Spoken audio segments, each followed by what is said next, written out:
Attorney Camora, ang total expenditures po for the counterinsurgency program is only 4,050,000 pesos, when the amount utilized is 15,540,000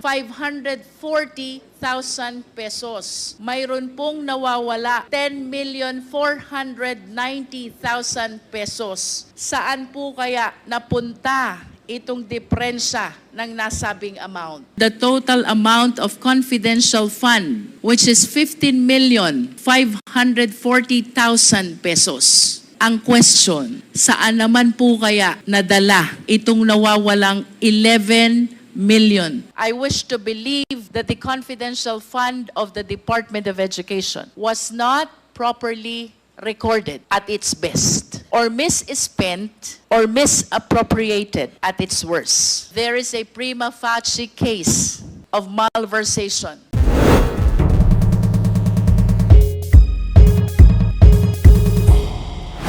I wish to express my frustration, along with the other members of this committee, for not being able to ask questions to our resource speakers from the office of the OVP. I just hope that they realize that the committee is providing them an ample due process, an avenue for them to be able to refute, to belie the findings that we have established already. But they prefer not attending the hearing rather than giving their due explanation to all the issues which have been raised already. Mr. Chair, after the last hearing of the Committee on Blue Ribbon, the Vice President held a press conference, although apparently she did not address squarely the findings that we have established already. Among others is the huge cost of rentals for the safe houses, most especially the 16 million confidential fund that was used in 11 days for the safe houses. Second, the confirmation of Attorney Osayas with regards to the receipt of DepEd envelope payola, which has been testified to already in the previous hearings by Yusek Mercado. And third is the denial of the AFP of having received any fund from the DepEd with respect to the Youth Leadership Summits and the information and education campaign which were conducted. Nonetheless, Mr. Chair, there's one remark of the Vice President which indeed captured the attention of this representation. And if I can ask the Secretariat to please play this video clip of the press con.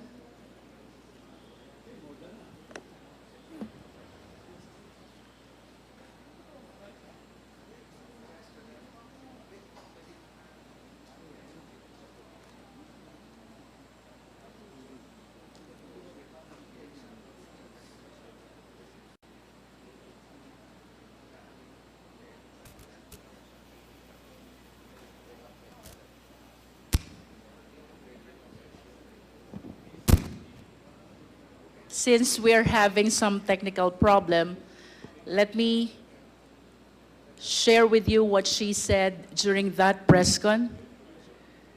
She said that the DepEd confidential fund ay ginamit para magbigay ng impormasyon sa militar at sa local government units kung saan dapat gawin ang Youth Leadership Summits at ang Information Education Campaign. First of all, Mr. Chair, I find it really strange. A civilian office like the Department of Education is the one which will be providing a confidential information to the military and the LGU with respect to national security. Hindi po ba baligtad ito, Mr. Chair? Because it is indeed the mandate of the AFP to promote and secure the national security and interest of our country.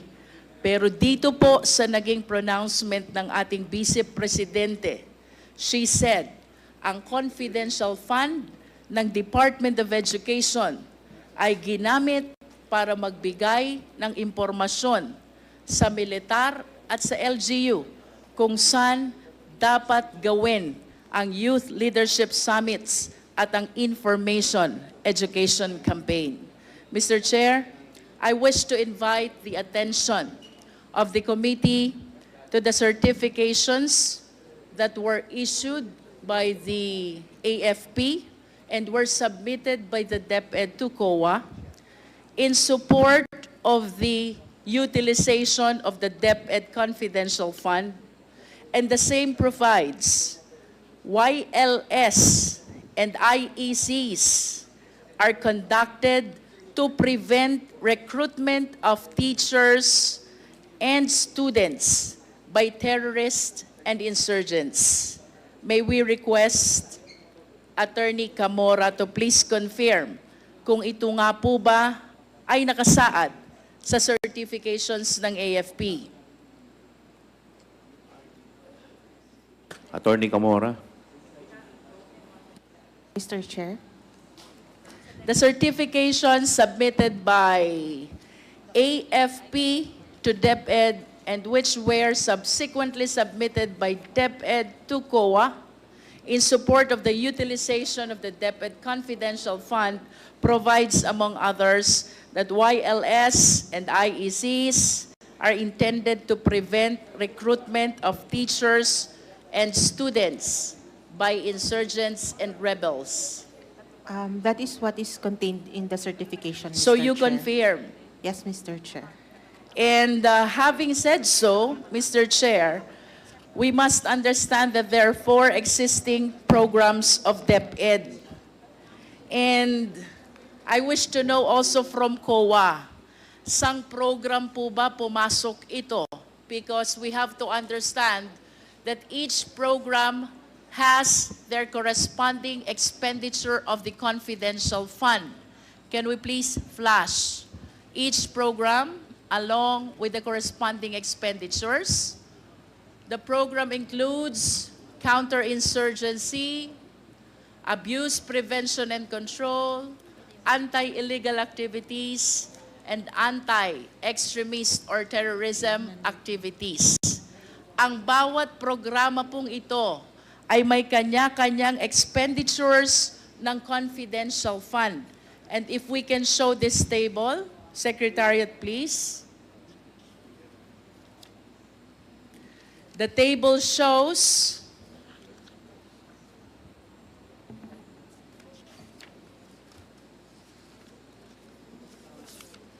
that for counterinsurgency program, first quarter, DepEd spent 2 million, and second quarter, DepEd spent 2,050,000. The second program is abuse prevention and control within schools, and expenditures for first quarter, 2.130 million. Second quarter is 2.370 million. Anti-illegal activities, first quarter, 1.5 million, and second quarter, 1.7 million. And for anti-extremism, first quarter, 1.8 million, and second quarter, 1.8 million. I understand, Mr. Chair, that the YLS and the education information campaign has to fall in any of these programs. And considering the purpose that was indicated in the certification submitted to COA, I wish to believe na ito pong mga YLS na to at IECs na to ay part ng counter-insurgency program. Tama po ba ito, Attorney Camora? Tama po, Mr. Chair. And having said that, Attorney Camora, ang total expenditures po for the counter-insurgency program is only 4,050,000 pesos, when the amount utilized is 15,540,000 pesos. Mayroon pong nawawala 10,490,000 pesos. Saan po kaya napunta itong diferensya ng nasabing amount? Mr. Chair, we considered the entirety since ang sabi naman po, focus on protecting the schools and the youth from physical harm, criminalities, terrorism, and drug abuse. So, hindi na lang po siya sa counterinsurgency. Mr. Chair, is it the intention of Attorney Camora to consider that the entire amount utilized, that is 15,040,000, were spent in all these 4 programs of DepEd? Is that what you are trying to say, Attorney Camora? The fund was used for the payment of rewards po in relation to these 4 programs. Yes, So, but there are opo. 4 programs of the DepEd under which the utilization must fall.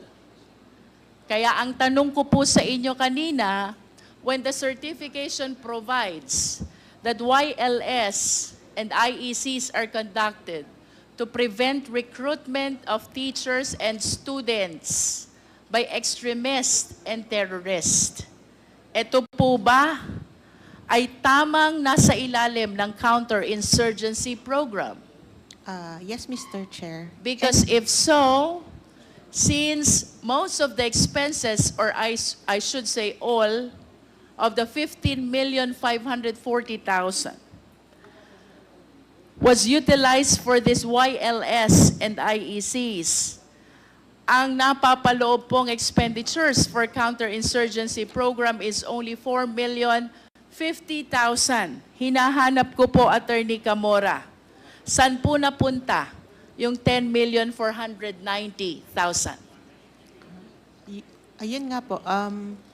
Actually, binase din po namin sa certification na they've made mention that it is to protect the schools and the students from physical harm, criminalities, terrorism, which is one of the, and drug abuse po. So, Then why did they not indicate those purposes in the certifications?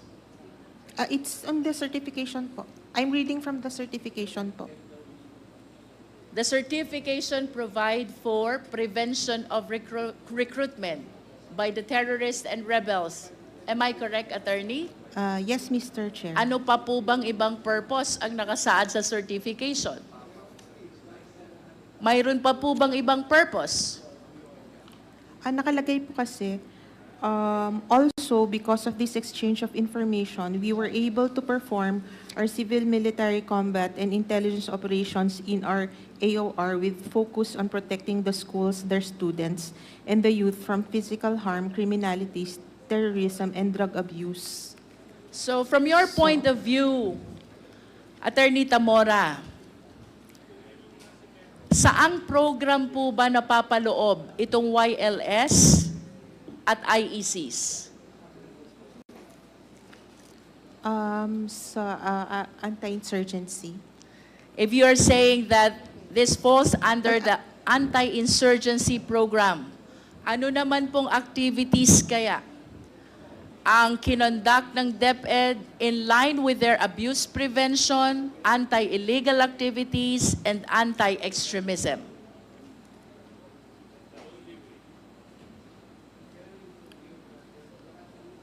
Based din po dito sa YLS, yun pong other purposes nung YLS. In other words, Attorney Tamora, you will agree with me that all the certifications pertain to YLS and IECs only. Pero meron pong other purpose po kasi silang nilagay sa certification. Then please enlighten us what activity falls under abuse prevention.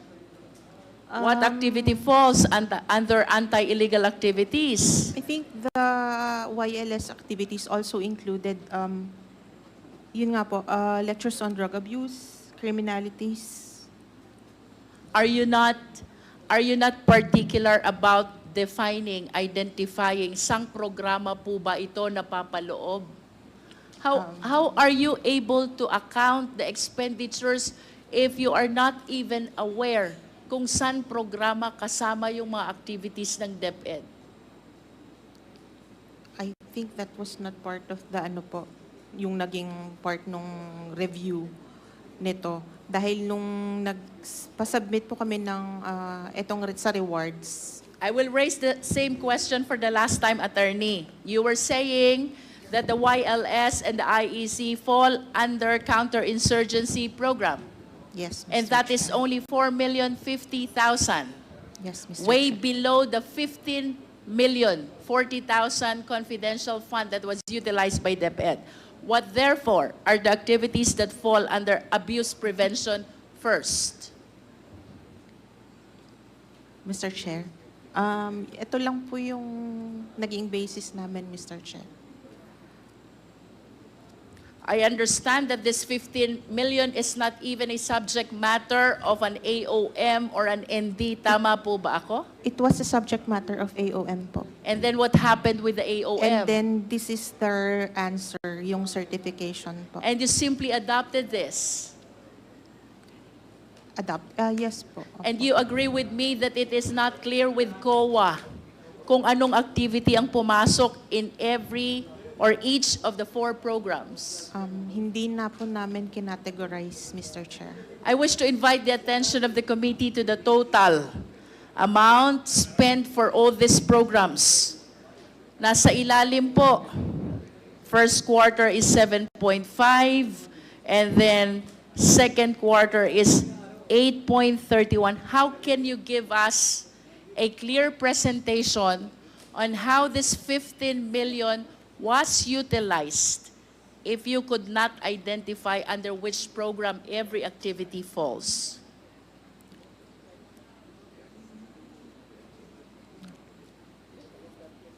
Ano po bang ibig sabihin ng pagtango nyo, attorney?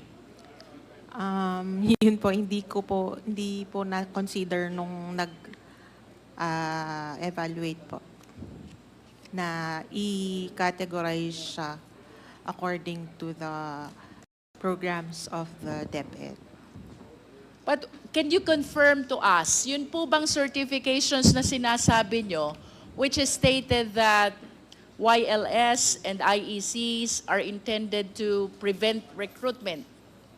Pare-parehas po ba yan? O may iba pa pong purpose na nabanggit? Ayun po, yung isang certification may ganun pong nakalagay na other purpose. How many certifications are we talking about, attorney?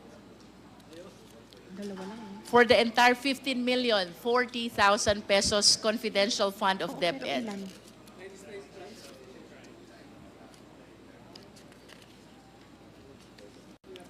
Mr. Chair, dalawa lang po. Dalawang certification lang po. And I think it will be very easy with you at least to categorize, Attorney Camora. San po bang program na pasama yan? Dadalawa naman pala. Can you please read the purpose of the first certification?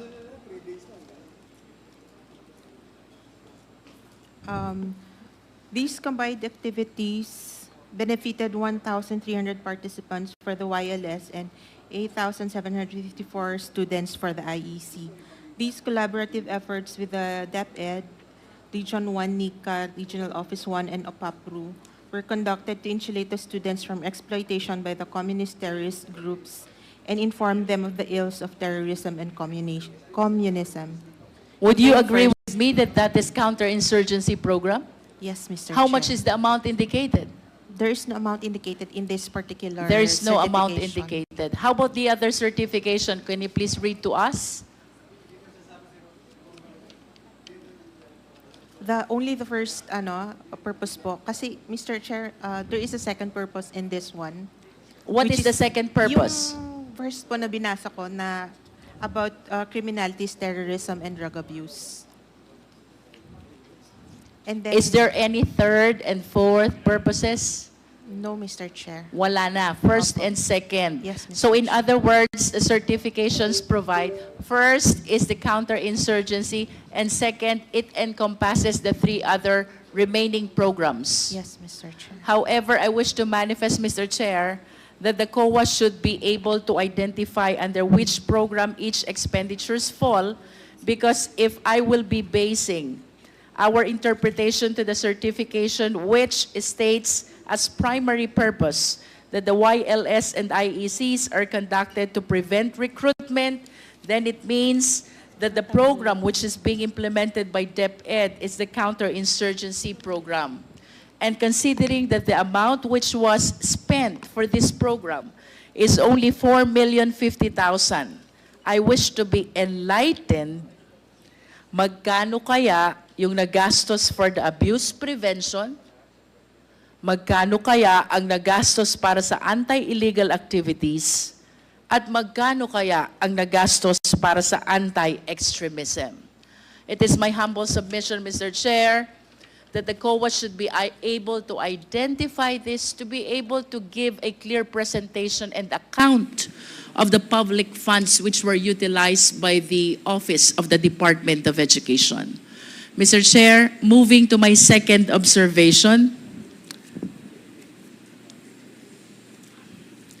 the DepEd Confidential Fund, according to the Vice President, was used to obtain information where military and LGU should hold the YLS and IEC. Again, I find this strange, na baligtad na po, because the office which has the mandate on addressing the national security and interest is the AFP, the Office of the National Defense. So I wish to believe that matters concerning national security ay mas marami pong information ang DND compared to the Department of Education. But strangely, ang nakasaad po dito, ang confidential fund ng DepEd ay ginagamit para makakuha ng impormasyon at masabihan ang military kasama na ang LGU saan kayo magko-conduct ng Youth Leadership Summits at Information Education Campaign. Nonetheless, Mr. Chair, I wish to believe na dapat mayroon pong correlation ang source ng information at ang site or recipient ng YLS and IEC. Can we request the Secretariat to please flash the graph, the pie?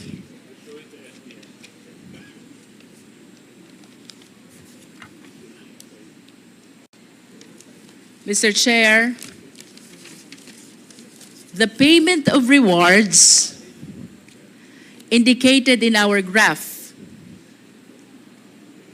shows, or should I say, is not consistent with the location of the recipient where the YLS and the IEC were conducted. Ang sabi po dito sa ating graph, nagkaroon ng payment of rewards sa Zamboanga del Norte, sa Zamboanga del Sur, sa Zamboanga Sibugay, sa Basilan, even in Sulu, Ilocos Norte, Ilocos Sur, La Union, Bulacan, Nueva Ecija, Zambales, Camarines Norte, Camarines Sur, Albay, Sorsogon, Masbate. However, Mr. Chair, the total of the payment of rewards is only 4,282,000. Again, if we compare this to the total amount of confidential fund, which is 15,540,000 pesos. Ang question, saan naman po kaya nadala itong nawawalang 11,258,000 pesos? Can we ask Attorney Camora, mayroon po ba kayong nakita sa inyong pag-audit? Saan ho ba nagkaroon ng YLS and IEC na hindi consistent sa location ng payment of reward? Mr. Chair, yung location ng YLS and IEC is based on the certification po. These are the areas covered po nung activities. On the other hand, sa DepEd po, yung payment of rewards, pwede po kasing yung informant is nasa ibang lugar or address po kasi niya yon or address niya kung saan man siya. That kung is saan a man possibility, but Opo. I am certain that you were not able to inquire about that information anymore. We don't inquire po beyond the I understand, but are you really allowed to assume? Kasi what you are telling us is just an assumption. Pwede po na ang source of information ay nakatira sa Batangas. At magbibigay po siya ng impormasyon tungkol po sa Zamboanga del Norte. How do you think a person residing in Batangas will be familiar on what is going on in Zamboanga del Norte? That is a personal ano lang po. But actually po, table audit lang po talaga ang audit ng confidential funds. So, it's talaga po kung ano yung sinubmit na documents. In other words, Attorney Camora, you do not pay attention anymore even when the source of information are residing in places far from the site of the youth leadership summits and the information and education campaign. Hindi na po namin pinagtugma But were you able to see and observe these inconsistencies during your auditing? Nakita niyo po ba yon? I believe so. That is why you stated earlier na pwede naman pong nakatira sa ibang lugar and he will be giving information about another place. Yes, Mr. Chair. But You observe it during the auditing, but you did not conduct any further inquiry as to the correlation between the source of the information and the recipient or the location of the recipient of the YLS and the IECs. Do you agree? yes, Mr. Chair. Hindi nyo na po pinansin. Mr. Chair, to conclude, dito po sa dalawang slides na ating ipinakita, if we will be anchoring our analysis on the programs of DepEd, it will appear that only 4,250,000 was spent for the counterinsurgency program, Mr. Chair. And therefore, there remains an unaccounted amount equivalent to 10,490,000 out of the total confidential fund, which is 15,540,000. Meanwhile, Mr. Chair, if we will be anchoring our analysis on the location of the source of information and the location of the recipients of the Youth Leadership Summits and the Information and Education Campaign, what is consistent with respect to their location is equivalent only to the amount of 4,282,000 pesos. So, there remains also an unexplained amount of 10,490,000 pesos. Nasaan naman po kaya itong amount na ito? Mr. Chair, in conclusion, I wish to believe that the confidential fund of the Department of Education was not properly recorded at its best, or misspent, or misappropriated at its worst. It is the humble submission of this representation that there is a prima facie case of malversation. And in addition, an apparent case of breach of public trust. For us to be able to know whether there is malversation, 4 elements must be present. Number 1, there must be a public official. 2, he is the custodian of fund. 3, the fund must be for public purpose. And 4th, the public official took, appropriated, misappropriated, or consented, or through abandonment or negligence, permitted another person to take them. For the information of the public, ang malversation po can be done intentionally. We call it dolo, which is with criminal intent. And it can be done as well by negligence. We call it culpa, or by negligence. In other words, with or without criminal intent.